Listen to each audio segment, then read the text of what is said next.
प्यारे बच्चों, आज हम बिलियन चैप्टर में जो दूसरा वीडियो है उसका हम अध्ययन करेंगे।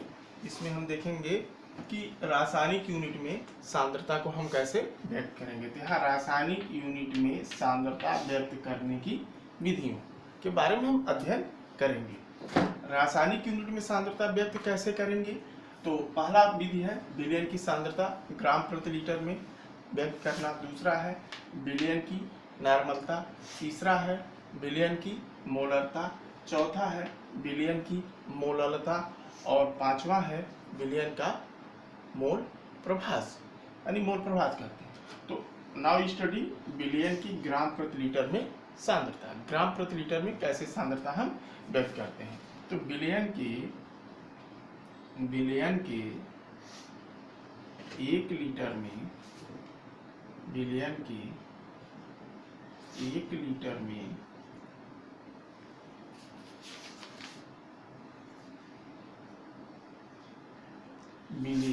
बिलियन के 1 लीटर में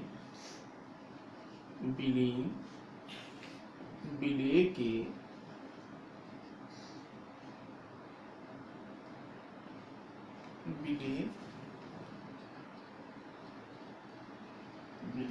1 लीटर में बिलिये के ग्रामों की संख्या, बिलिये के ग्रामों की संख्या बिलियन की ग्राम प्रति लीटर में सांद्रता कहलाती है। अब यहाँ पे फार्मूला देखेंगे। बिलियन की ग्राम प्रति लीटर में सांद्रता, तो ये हो जाएगा बिलिये का भार किसमें होगा, ग्राम में, बिलिये का भार बटे बिलियन का आयतन लीटर। ये बिलियन की सांद्रता को हम ग्राम प्रति लीटर में कैसे व्यक्त करेंगे। दूसरा आता है बिलियन की नॉर्मलता। बिलियन की नॉर्मलता,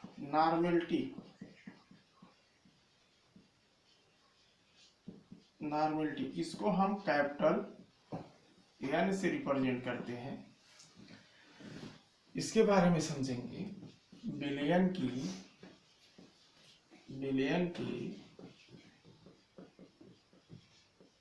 1 लीटर में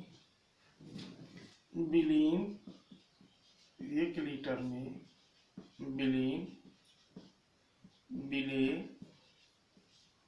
के तुल्यांकों की संख्या, बिलियन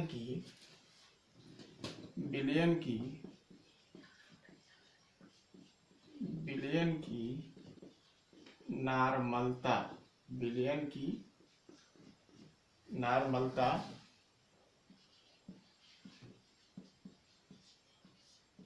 कहलाती है। अब यहाँ पे फार्मूला देखेंगे। बिलियन की नॉर्मलता, ये हो जाएगा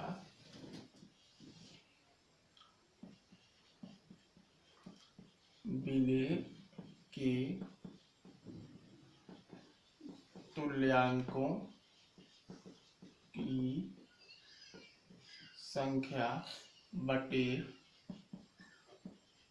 बिलियन का आयतन लीटर में। यहाँ बिलियन का आयतन लीटर में होगा। अगर ml में होगा तो उसे हम लीटर में बदल लेंगे, या ml में लिखना है तो ऊपर हम 1000 का मल्टीप्लाई कर देंगे।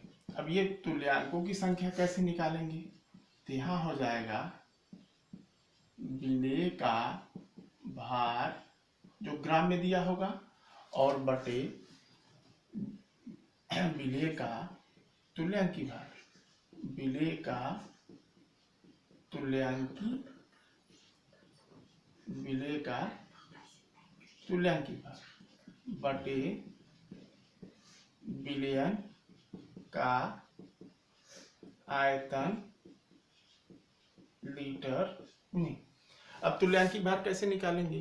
तो तुल्यांकी भार निकालने के लिए जो है विलयन का अणुभार निकालेंगे और विलयन के अणुभार में उसकी संयोजकता से कहें या उसकी क्षारीयता से कहें या उसकी अम्लीयता से कहें डिवाइड कर देंगे।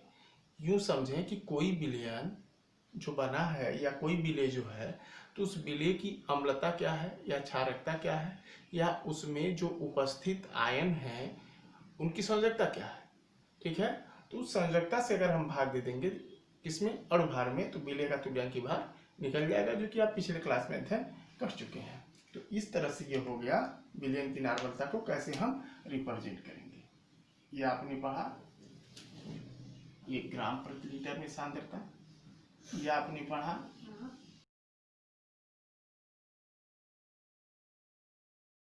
अब हमको अगला देखना है इसमें अब इसमें नॉर्मल विलयन क्या होता है। नॉर्मल विलयन, नॉर्मल विलयन किसे कहते हैं? तो नॉर्मल विलयन का मतलब ये होगा कि जिस विलयन के 1 लीटर में, जिस विलयन के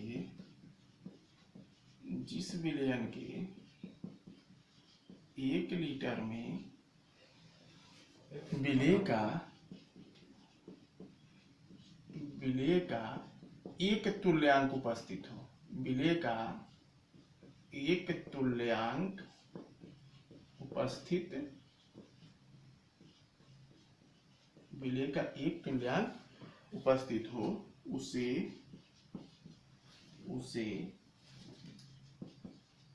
नॉर्मल विलयन कहते हैं। अब नॉर्मलता को हम, अगर नॉर्मलता कहीं लिखा है n/10 या 0.1 n लिखा हुआ है तो इसका क्या मतलब हो गया? इसका ये मतलब हुआ कि वह विलयन जो है डेसी नॉर्मल विलयन है। क्या है? डेसी नॉर्मल विलयन, यानी उसको हम क्या समझेंगे? Deci normal. अगर कहीं लिखा है n/100 या 0.01 n लिखा हुआ है तो इसका क्या सेंस होगा? इसको हम समझेंगे कि ये जो विलयन है ये सेंटी नॉर्मल है। ठीक है, और अगर n/1000 कहीं लिख दिया गया है इसको हम समझेंगे ये क्या है? मिली नॉर्मल है, यानी ये विलयन, इसको हम क्या समझेंगे? ये मिली नॉर्मल है। अब इस पे न्यूमेरिकल प्रॉब्लम नेक्स्ट वीडियो में आपको बताएंगे। अभी केवल ये समझेंगे कि पहले सांद्रता को व्यक्त करने की ये जो 5 विधियां हैं धीरे धीरे इसको हम अध्ययन कर लेंगे। अब अगला आता है तीसरा नंबर। तीसरा नंबर हमारा जो हम अध्ययन करेंगे वो हमारा तीसरा आप देख रहे हैं कि विलयन की मोलरता। अब ये समझना है कि विलयन की मोलरता किसे कहते हैं। विलयन की मोलरता, विलयन की मोलरता, तो मोलरिटी क्या हो जाएगा? मोलरिटी,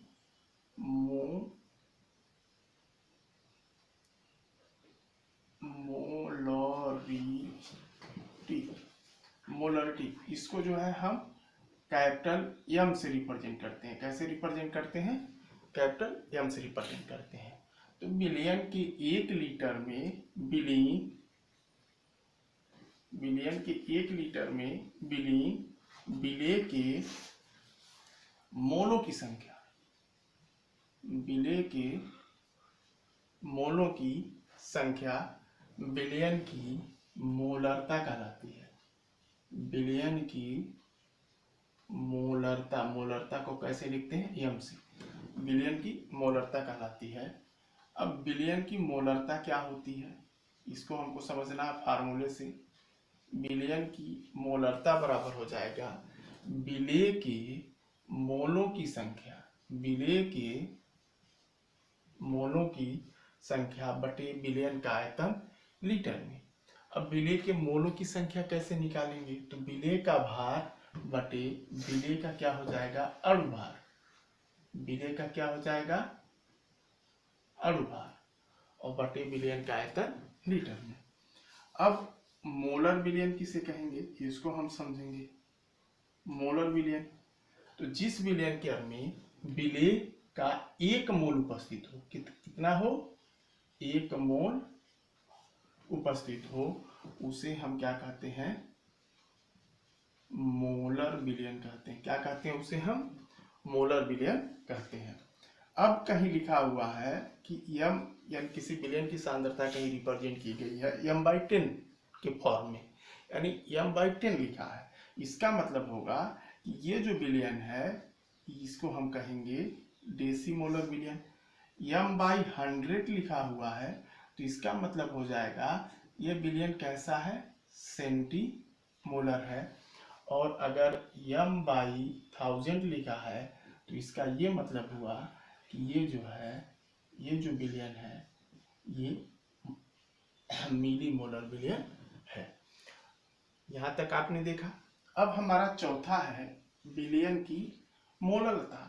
क्या लिख देंगे? विलयन की मोलैलिटी ऑफ सॉल्यूशन। इसको स्मॉल m से रिप्रेजेंट करते हैं। इसको स्मॉल m से रिप्रेजेंट करते हैं। यह हो जाएगा, इसका डिफिनेशन हम देखेंगे कि विलयन के यूं कहें कि 1 किलोग्राम विलायक में, यहाँ पे बदल जाएगा, यहाँ ये चेंज होगा, 1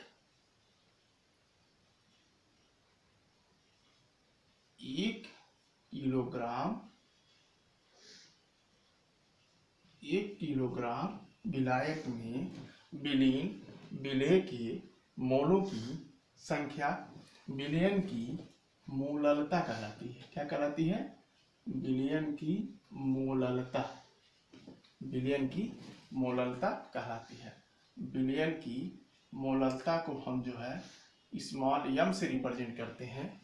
तो ऊपर हो जाएगा यहाँ पे विलयन की मोललता बराबर विलेय के मोलों की संख्या बटे, यहाँ पे हो जाएगा, यहाँ आपने देखा कि विलायक है, तो यहाँ पे हो जाएगा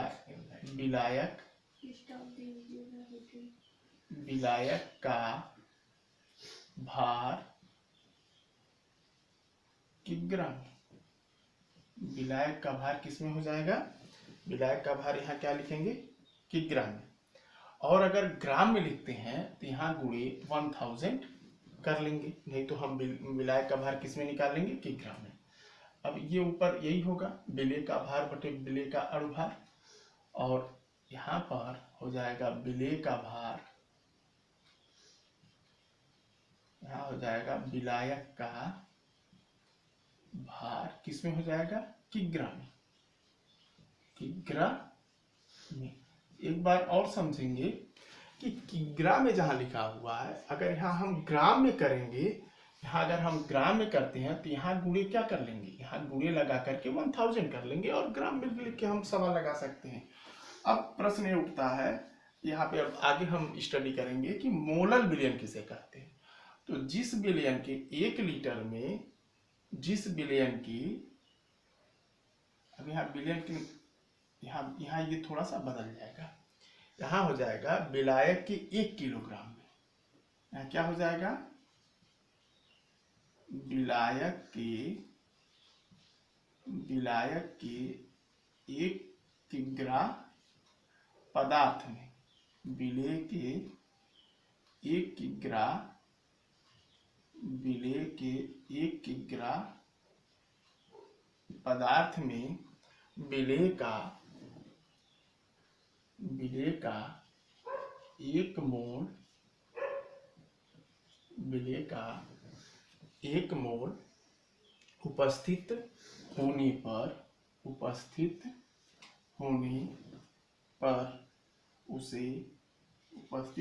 पर उसे मोलर विलयन कहते हैं। क्या कहते हैं उसे? मोलर विलयन।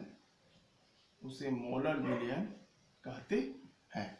उसी तरह से अब उसी तरह से हम समझेंगे, स्मॉल m/10 लिखा हुआ है, तो m/10 को हम क्या समझ लेंगे, डेसीमोलर। m/100 लिखा हुआ है तो उसको हम समझ लेंगे सेंटीमोलर, और m/1000 लिखा हुआ है तो उसे हम क्या समझ लेंगे, मिली मोलर समझ लेंगे। यहाँ पे हमारा 5वां नंबर हो जाएगा मोल प्रभाज। यह हो जाएगा मोल FRACTION। मोल फ्रैक्शन का बिलियन के किसी घटक के बिलियन के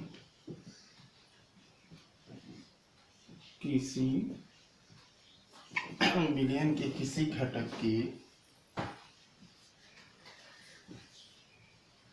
मोलों, बिलियन के किसी घटक के मोलों की संख्या और बिलियन में उपस्थित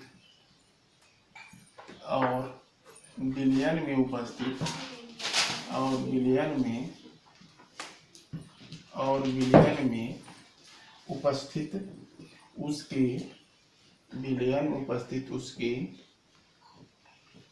सभी घटकों के मोलों की कुल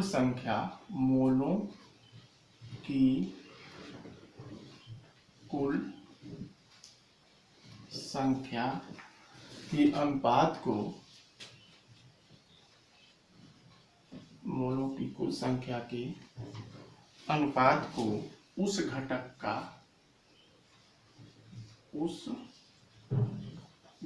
का मोल प्रभाज कहते हैं। अब प्रश्न यहाँ पे ये उठता होगा, ये घटक क्या है? तो आपको हमने बताया था कि बिलियन के 2 घटक होते हैं। बिलियन के घटक यानी कंपोनेंट। तो पहला होता है विलेय और दूसरा क्या होता है, विलायक। इसके बारे में आपको पिछले वीडियो में बताया जा चुका है। तो कोई भी विलयन होगा तो उसमें विलायक होगा और विलेय होगा। तो विलेय के मोलों की संख्या निकालेंगे और विलायक के मोलों की संख्या निकालेंगे, ठीक है। और उस हिसाब से हम ये डिसाइड करेंगे कि हमको किसका मोल प्रभाज निकालना, किसका अंश निकालना है। तो जैसे देखेंगे यहाँ पर हम मान लीजिए निकाल रहे हैं कि यहाँ पे देखिए विलेय का, मान लीजिए विलेय का हमने मोल प्रभाज निकाला। विलेय का जो हमने क्या निकाला, विलेय के मोलों की संख्या, विलेय के मोलों की संख्या। ये क्या है, इसको मान लीजिए स्मॉल n से।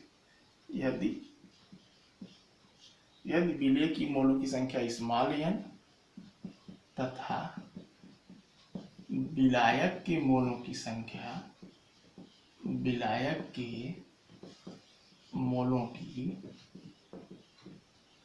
संख्या कैपिटल N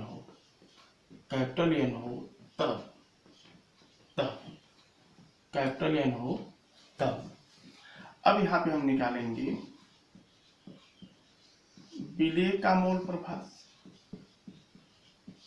विलेय का मोल प्रभाज, जैसे कि हमने बताया कि इसमें जब विलयन बनता है उसके 2 कंपोनेंट्स होते हैं, पहला होता है विलेय, दूसरा होता है विलायक।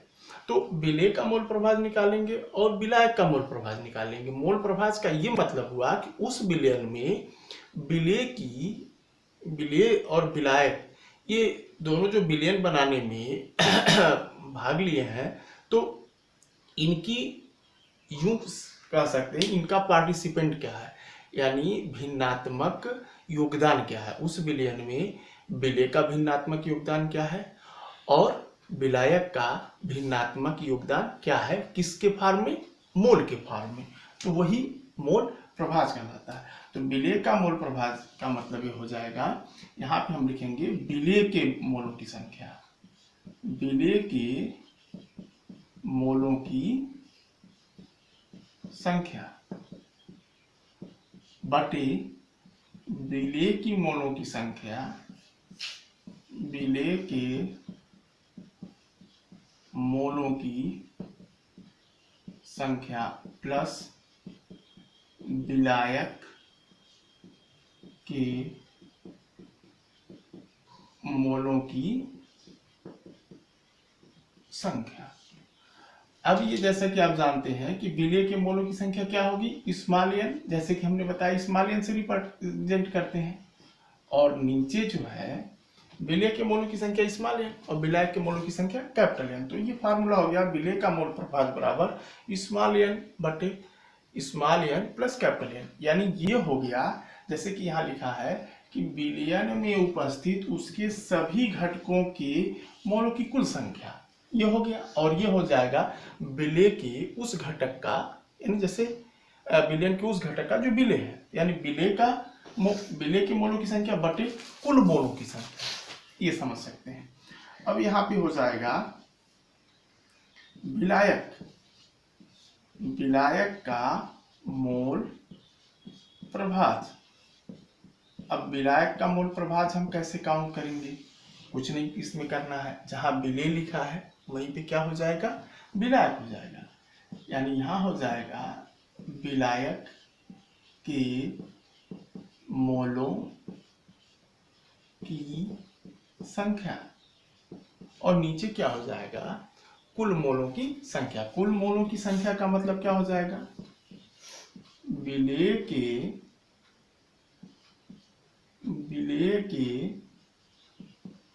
मोलों की संख्या, विलेय के मोलों की संख्या प्लस विलायक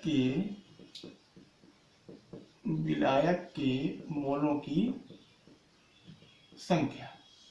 यहाँ पे हो जाएगा कैपिटल N, यहाँ पे क्या हो जाएगा कैपिटल N, और ये हो जाएगा small n plus capital N।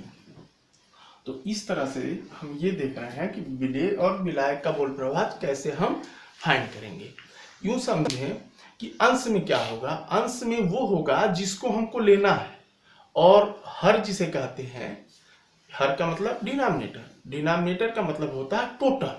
तो जब भी हम अध्ययन करते हैं किसी भी इस तरह के फ्रैक्शन के फॉर्म में, जब हम अध्ययन करते हैं तो आप ये समझेंगे कि जो हर होता है उसमें कुल मोलों की संख्या यानी कुल लिखा जाता है, टोटल लिखा जाता है, और जो अंश होता है उसमें उसके बारे में लिखा जाता है कि जिसको हम समझते हैं, जिसको हमको अध्ययन करना होता है, ठीक है, जिसके बारे में जानना होता है। जैसे यहाँ पे हमको विलेय का मोल प्रभाज जानना था तो विलेय के मोलों की संख्या लिखे, यहाँ पे विलायक का मोल प्रभाज जानना था तो हमने यहाँ क्या लिखा, विलायक की मोलों की संख्या, और हर दोनों में क्या है, सेम है।